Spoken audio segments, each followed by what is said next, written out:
जय भीम साथियों। मैं equality and justice YouTube channel Patiala की ओर से इंजीनियर हरदीप सिंह चुंबर आपके साथ बाबा साहेब डॉक्टर भीमराव अंबेडकर जी का एक और भाषण साझा करने वाला हूं। इस भाषण का शीर्षक है राजनीतिक सत्ता में मुख्य पद हासिल करो के नाम से जो भाषण है वह हम साझा करने वाले हैं। भारतीय अस्पृश्य अर्थात अछूत वर्ग के नेता डॉक्टर बाबा साहेब अंबेडकर ने दिनांक 16 फरवरी 1946 के दिन बेलगाम जिले के कुछ प्रमुख गांवों का सरसरी तौर पर दौरा किया। शेडबाल में उन्होंने लोगों को चुनाव के बारे में थोड़ा उपदेश दिया। उसके बाद वह एडली गांव गए। वहां उपस्थित जन समुदाय को उन्होंने एहसास कराया कि अस्पृश्य समाज के हिस्से आई जिम्मेदारी कितनी महत्वपूर्ण है।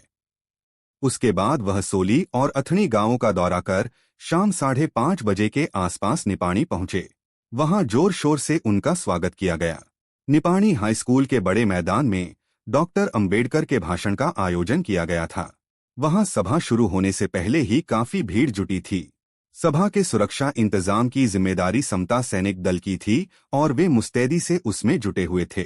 करीब 1000 समता सैनिक हाथों में लाठियां और भाले लिए अपनी जगहों पर तैनात थे।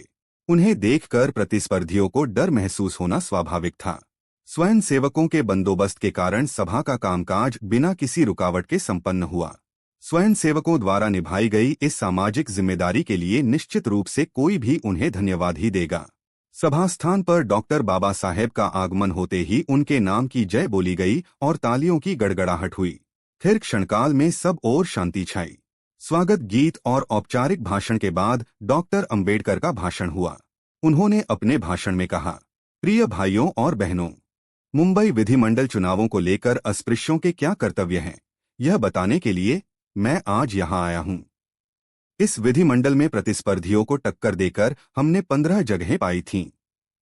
उन सभी जगहों पर हमें अपने ही उम्मीदवारों को फिर से जिताना होगा।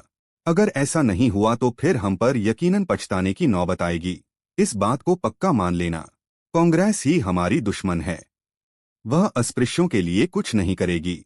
2 साल 7 महीनों तक सत्ता उसके हाथ में थी, लेकिन हमारे लिए कांग्रेस ने कोई बड़ा काम नहीं किया। 20 सालों से कांग्रेस और हमारे बीच लड़ाई जारी है।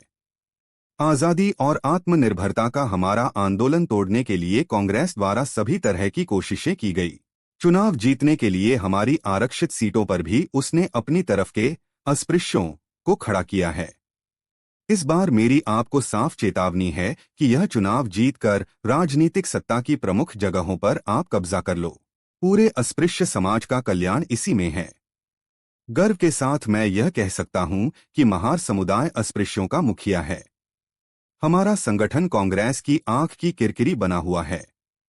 यह खेद के साथ मुझे आपको बताना पड़ रहा है कि महार समाज के बैमाने अपने हित शत्रुओं में शामिल हुए हैं। आरक्षित जगहों के लिए फिलहाल 3 उम्मीदवार खड़े हैं। दलित फेडरेशन के वराले, फेडरेशन द्रोही माने और सामराणी हैं। हालांकि सुना है कि सामराणी ने अपनी उम्मीदवारी रद्द करवा ली है। स्पष्ट है कि अब विराले के खिलाफ माने ही मैदान में हैं। मैंने सुना है कि माने अपने को निर्दलीय उम्मीदवार मानते हैं और अपना प्रचार भी वे उसी तरह कर रहे हैं, लेकिन उसका कोई फायदा नहीं। असल में वह कांग्रेस के हाथ का खिलौना बन गए हैं। कोई यह न समझे कि कांग्रेस का टिकट नहीं मिला, इसलिए वे निर्दलीय उम्मीदवार बने हैं। कांग्रेस का सिंदूर भले उनकी मांग में सजा न हो, लेकिन उनका कांग्रेस के साथ पुनर्विवाह हुआ है। लट्ठे जिस प्रकार माने को जीत दिलाने की हर संभव कोशिश कर रहे हैं और उनका प्रचार भी करते हैं, उससे साफ जाहिर है कि माने ही उनके उम्मीदवार हैं। माने को इन चुनावों में जिताने के लिए दीवान बहादुर नहीं, मिस्टर लट्ठे बड़े भड़कीले ढंग से प्रचार कार्य में जुटे हैं। पता नहीं लट्ठे को इन जिलों में लोग कितना मानते हैं। खुद अपने लिए टिकट पाने के लिए उन्हें कांग्रेस हाईकमांड तक हर किसी की लल्लो चप्पो करनी पड़ी, गिड़गिड़ाना पड़ा। ऐसी स्थितियों में मिस्टर लट्ठे के प्रचार का पता नहीं क्या फायदा होगा। उनकी आपसी मिलीभगत अब सबको पता चल चुकी है। कांग्रेस के रुपयों के बल पर बैमाने चुनाव के अखाड़े में उतरे हैं, लेकिन यह पैसा कांग्रेस का नहीं है। यह बताने के लिए दिखाया यही जा रहा है कि रुपयों की थैलियां महार वर्ग की ओर से अर्पित की जा रही हैं। महार वर्ग क्या 2-2 हजार रुपयों की थैलियां देने की क्षमता रखता है? आज की सभा में 20 से 25,000 लोग उपस्थित हैं। उन सबको अगर तलाशा जाए तो हजारों रुपयों की बात तो छोड़ ही दीजिए, 100 कौड़ियां तक उनके पास से नहीं निकलेंगी। कांग्रेस की कूटनीति के दाम पेंच हम खूब पहचानते हैं। इसीलिए हमारा साफ सवाल है कि क्यों आप इस प्रकार रुपया फेंकते हैं। हमारा संगठन तोड़ना ही चाहते हैं ना? बेमाने हमसे टूटकर अलग ना हो, इसलिए मैंने बहुत कोशिश की। उनके कल्याण के लिए मैंने काफी कोशिशें की। उनकी शिक्षा के लिए मैंने हर संभव मदद की। उनकी शिक्षा का सही उपयोग हो, इसलिए कोशिश की, लेकिन आखिर माने ने हमें दगा दिया। मैं चाहता था कि वह जज बने, मशहूर कानूनविद बने, लेकिन मेरी यह इच्छा पूरी नहीं हो पाई। पढ़ी हुई विद्या पर वह अमल नहीं कर सके। जैसे विलायत जाकर इलेक्ट्रिसिटी की पढ़ाई कर लौटने वाले छात्र द्वारा जूतों की दुकान खोली जाए, बिल्कुल वैसा हाल माने का हुआ है। कोल्हापुर जैसे संस्थान में वह अपना जलवा दिखा नहीं सके। जहां अस्पृश्यों की उन्नति के लिए अधिकारी वर्ग भी अनुकूल है, वहां वे अपना विकास नहीं कर पाए। ऐसे में अंग्रेजों के भारत में वह क्या कर सकेंगे? माने ने अपनी जाति से द्रोह किया है। मैंने सुना है कि अपना प्रचार करते समय माने कहते हैं कि तमाकू का व्यापार करने वाले महारों को जो सुविधाएं उपलब्ध हैं, वे मैंने ही उपलब्ध कराई हैं। यह बात साफ झूठ है।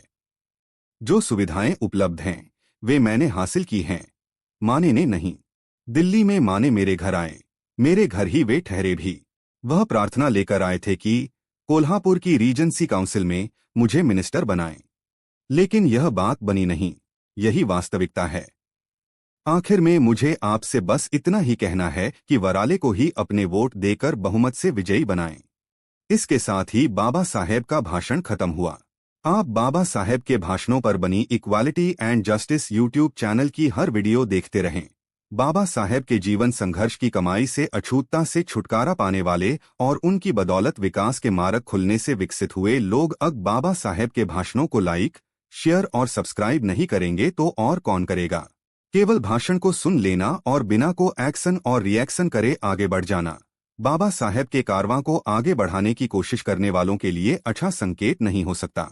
इसलिए हम आपसे विनती करते हैं, आप बाबा साहेब के कारवां को आगे बढ़ाना चाहते हैं तो आप उनके भाषणों को लाइक, शेयर और सब्सक्राइब जरूर करें। अगर अच्छा ना भी लगता हो तो फिर भी आप कमेंट कर बता सकते हैं। आपका आभार रहेगा। तो अब मैं इंजीनियर हरदीप सिंह चुंबर आपसे इजाजत चाहता हूं। सभी साथियों को जय भीम, जय भारत, जय संविधान।